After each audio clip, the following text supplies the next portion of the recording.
78 Sports TV here. Salute to the mighty LDBC. Y'all smash the like button, hit the subscribe, turn on your notification bell so you'll be notified when I drop a new video. And if you're digging the video, please share the video. And I do have my seatbelt on, y'all. I just got my arm, you know what I'm saying? I got it wrapped around, so it's on my waist. I know y'all gonna be like, man, put your seatbelt on, dog. What you doing out here in these streets? All right, but anyway, last night, Conor Benn took on Regis Prograis, our old faded Regis Prograis. Brought Regis Prograis all the way up to 150 pounds of a catch weight. Regis Prograis is a career 140 pounder. Instead of Conor Benn, who was ranked, mysteriously ranked at 147, even though he hasn't fought at 147 in 3 years, the WBC ranked him as number one for the WBC title. So instead of meeting Regis at 147 and bringing Regis up to 147, which is still weak, he brings Regis up past the next weight class into a catch weight, basically into a super welterweight. That's what Conor Benn brings Regis into. So Regis did the best he could do. He fought well, you know what I'm saying? Regis did the best he could do, but Conor Benn was just too much for him. But Conor Benn didn't really impress me at all. His power, I think Conor Benn lost some power when you take away his eggs. When you take that away, and you take away when he's draining himself trying to get down to that lower weight, I think he's losing some power, Conor Benn. So I want to know why the conversation today isn't that why didn't Conor Benn stop Regis? Because that's what it was for Devin. Devin dominated Regis in way better fashion than Conor, but all you heard was the next day, oh, how much did Devin rehydrate to? And you know, and why didn't Devin go for the knockout, right? You don't hear none of this talk, this jibber jabber now from the powers that be in boxing about Conor Benn. So Conor Benn allegedly got $15 million for that performance. Talk about rock. Congratulations to Conor. I'm not hating on that. I mean, if you see a fool, you play a fool every time. You dig? So now, let's talk about it. Conor Benn has publicly challenged Ryan Garcia for the WBC welterweight crown. Ryan Garcia just won the title, defeating Mario Barrios in a ridiculous fight. Mario Barrios is the weakest champion ever in the history of the sport of boxing. Pathetic. Didn't even put up a fight, man. Just walking punching bag. Piece of meat. Slab of meat from Rocky. But anyway, Ryan Garcia has accepted the challenge. Ryan says, let's do it. All right? So, to be honest with y'all, I don't care who wins this fight. It's the battle of the drug cheats. So I don't care who wins the fight. You know what I'm saying? I don't care if Conor Benn wins. I don't care if Ryan Garcia wins. Either way, boxing loses. Because these are two drug cheats that have basically gotten away with cheating. All right? And the fans have allowed them to get away with cheating for whatever reason. You know what I'm saying? Now, from what I've seen versus Regis, I don't know who wins that fight. I would lean towards Ryan Garcia because Ryan is heavier handed than Conor Benn is at that weight. Right? Like I said, unless Conor Benn hops back on those eggs, and the WBC allows him to hop back on those eggs, you know, because you know the WBC gonna let Ryan hop back on his special vitamins, his PEDs. You know what I'm saying? So, because the WBC raised its limit of allowance for Ostarine, they raised their limit of allowance for clenbuterol. It's just pathetic, bro. You're supposed to be trying to clean up the sport, but you raising the limit the guys can get caught with. Talking about cross-contamination. Man, cut it out, bro. We all grown men. Nobody's trying to hear this stuff, man. These are professional athletes. Why are they taking stuff that's not regulated by the FDA? If it's not FDA approved, why are you putting anything in your body? I don't want to hear these excuses about, oh, I took this supplement. Why? What supplement do you need other than a multivitamin, multi-mineral, right? What do you need? Protein you can get from food, or you can get your protein, if you do decide to have a protein shake, or something like that, you can get it from a qualified, reputable company that has been doing it for 30, 40, 50 years. Or you go into all these little underground websites getting stuff. Man, y'all dudes are so full of it, pretending like you got cross-contamination. I'm so sick of these dudes. This is why Victor Conte was important. Because Victor Conte exposed a lot of the lies and excuses that these fighters use. But y'all hate Victor Conte. R.I.P. Y'all hate him. When he was the one helping, trying to clean up the sport. He was snitching on all these guys. But y'all, oh no, Victor Conte. Shut up, man. So anyway, I don't know who's going to win the fight. I don't care who wins the fight. I'm rooting for boxing. So hopefully it's a double knockout. Hopefully they batter each other to pieces. You know what I'm saying? Conor Benn and Ryan Garcia. But we don't even know if that fight even going to happen, bro. You know what I'm saying? Like the brother Blue Blood just said in his video, man. Shout out to Blue. Ryan Garcia always capping about something. He just said he was fighting Teofimo Lopez. So what he going to do? Fight Teofimo Lopez and then fight Conor Benn at the end of the year?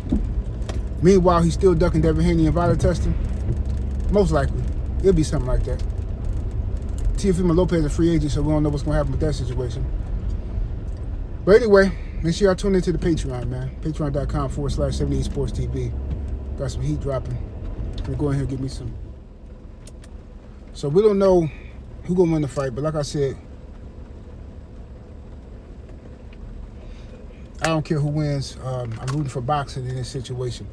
You know what I mean? Hopefully somebody rises to the occasion to fight Devin Haney.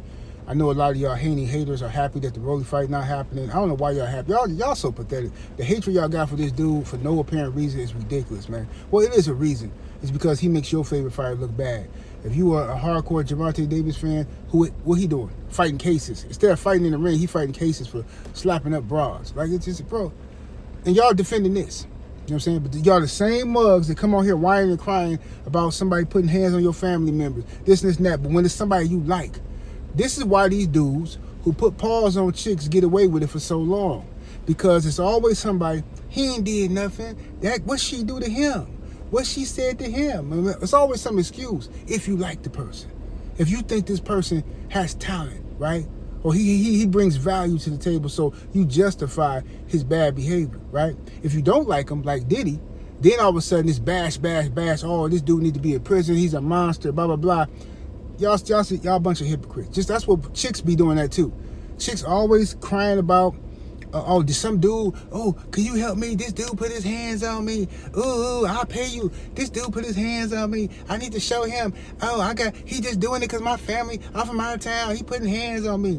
Soon as your son put hands on the chick, now it's what she do to him. No, I'm gonna talk to him. That's my son. I'm gonna deal with him. But what she do to him? Cause see, if she hit him first, then see what I'm saying? This is what we do. We have Anthony Joshua, right? AJ shows up to Tyson Fury versus Magdamov fight. Sits first front row, all right? Turkey Al Sheikh is there. Everybody's there to because Tyson Fury and Anthony Joshua is the fight that everybody's talking about potentially happening if Tyson Fury gets past Magdamov. So, Fury does the job on Magdamov, and Fury invites Anthony Joshua into the ring. Anthony Joshua refuses to come into the ring. He told, this is your moment. Fury said, I don't care about that. Just come in the ring, bro. That's why you're here. All right, so AJ refuses to get in the ring, and then he calls Tyson Fury a crowd chaser. After you came to this man fight, said front row, next to Turkey, and then accuse him of crowd chasing you because he called you out until you come into the ring. You show up to Wilder versus Chisora fight. Wilder called you out, and you say nothing. You act like you're terrified. And then his fans, AJ fans, are coming to the comment section talking about, AJ's still good. He's going through a traumatic situation. He lost two of his best friends. Listen, bro, we all understand that.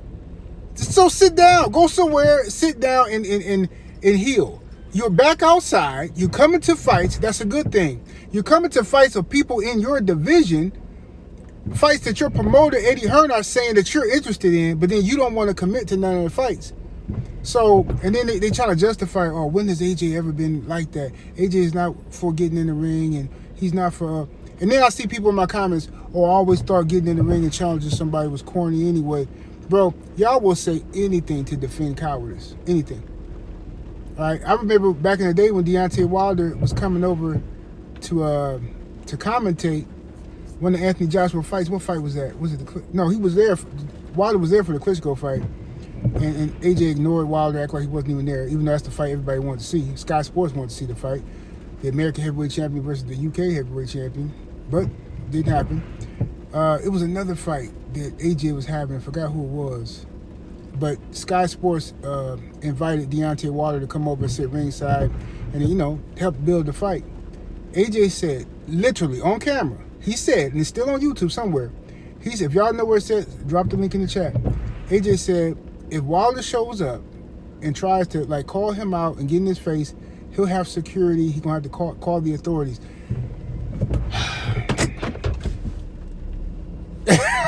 Hey, bro, it's on YouTube. No, he didn't even say that. It's on YouTube, fam. Go look it up. I can't help it if you just start watching boxing, bro. I've been here the whole time. I followed this whole story. I was here, okay? I'll be sympathetic to the fact that this guy might have lost friends and might be going through something, but that's not, you can't use that excuse anymore if he's showing up to the fights and then his promoter, Eddie Hearn, is talking about acting like they scouting. You know what I'm saying? I saw Anthony Joshua do an interview, and he admitted that he was there scouting Tyson Fury. He admitted it in the interview. But it was before the fight, after the fight. Somebody was interviewing him. He said, yeah, of course I'm here on a reconnaissance mission or some whatever. I'm paraphrasing. He said something like that, right? So then when Fury called you out, you call him a cow chaser. I don't get it, bro. Just make the fight, man. You know what I'm saying? Listen, the Deontay Wilder versus Anthony Joshua fight should have been happened 10 years ago when they both were undefeated and they both were champions. But now neither one of them have a title because boxing has stalled these great fights out for so long. Now you got it again. Anthony Joshua and Eddie Hearn insinuating that they want to tune up before they fight Tyson Fury. How long are y'all going to keep stalling these fights, bro? It's never going to be the perfect time for AJ to look just perfect and the other guy to look perfect. You got to make the fights happen. You don't need to sell the fight.